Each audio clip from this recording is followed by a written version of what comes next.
आणि ज्यांच्या घरात दुर्घटना घडली त्यांच्याशी बोललोय मी। झालेली घटना अतिशय दुर्दैवी आणि एवढी दुःखद आहे की समोर आपल्या पोटच्या मुलांना बिबट्यानी शिकार केली, त्याचा मृत्यू झाला। खरं म्हणजे हे अतिशय दुर्दैवी आहे आणि म्हणून फॉरेस्टच्या लोकांना पण आता तिथं होते त्यांना मी सांगितलेलं आहे की यानंतर एकही मृत्यू इथं बिबट्याच्या हल्ल्यामध्ये होता कामा नये। त्यासाठी काय फौज आणायची ती आणा, काय यंत्रणा लावायची ती इकडे लावा, पण याच्यानंतर एकही मृत्यू होता कामा नये याची तुम्ही सगळ्यांनी काळजी घ्या।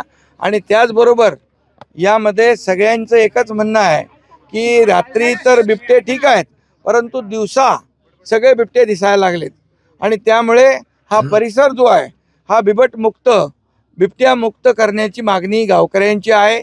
ही मागणी जी त्यांनी केलेली आहे ही मागणी करण्याचं कारण हे सगळं दिवसाढवळ्या सगळ्या घटना होऊ लागलेल्या आहेत आणि समोरच आपल्या कुटुंबाच्या समोरच आपली मुलं माणसं बिबट्याचे शिकार होऊ लागले।